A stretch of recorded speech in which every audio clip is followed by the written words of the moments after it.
అత్యంత ప్రతిష్టాత్మకంగా జరగనున్న శోభాయాత్ర హనుమాన్ శోభాయాత్ర సంబంధించి జూన్ 1వ తారీఖున విజయవాడలో ఏర్పాటు చేసినట్టు సమాచారం ఉంది సార్. దానికి సంబంధించి మీరు ప్రత్యేకంగా అక్కడ హాజరై ఆ కార్యక్రమాన్ని కూడా నడిపించే బాధ్యత కూడా మీ భుజాన్ని వేసుకున్నారని చెప్పారు. అంటే దాన్ని ఏ విధంగా ముందుకు చూడాలని చూస్తున్నారు?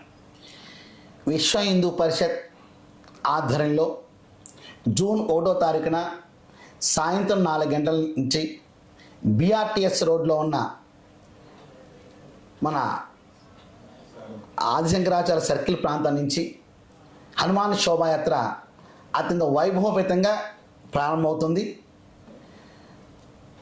ఈ కొత్తగా ప్రత్యేకంగా ఈ సంవత్సర కాలంలోనే అయోధ్యలో బాలరాముడి దివ్య ప్రతిష్టా కార్యక్రమం జరగటం, ఈ సంవత్సర కాలంలోనే ఈ హనుమాన్ శోభాయాత్ర రావటం చాలా ఆనందదాయకం. మొన్న శ్రీరామనవమి రోజు కూడా ఒక శోభాయాత్రను ఏర్పాటు చేశాం. అద్భుతంగా ఆ కార్యక్రమం పూర్తి చేశాం.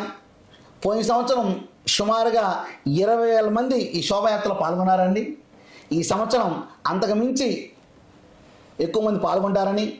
ఒక శోభాయాత్ర లక్ష్యం ఏంటంటే ఉన్నవాళ్ళు లేని వాళ్ళు, చిన్నవాళ్ళు పెద్దవాళ్ళు, ముత్తైదులు వితంతువులు, పండితులు పామరులు, నిలువుబొట్టు అడ్డబొట్టు సాంప్రదాయ భేదాన్ని లేకుండా రామ భక్తితోనూ రామనామంతోనూ రామశక్తితోనూ రామ జ్ఞానంతోనూ రామస్మరణతోనూ ఆంజనేయ స్వామి ఎలాగైతే తరించారో ఒక అద్భుతమైన చైతన్యాన్ని విజయవాడలో పట్టణంలో అందరినీ కలుపుకుంటూ అన్ని సామాజిక వర్గాల్ని కలుపుకుంటూ ఒక యాత్ర చేయాలనే సంకల్పం విశ్వ హిందూ పరిషత్ ఆధ్వర్యంలో జరగడం అది లోకానికి మా ప్రాంతానికి శ్రేయోదాయకం నేను భావిస్తున్నాం.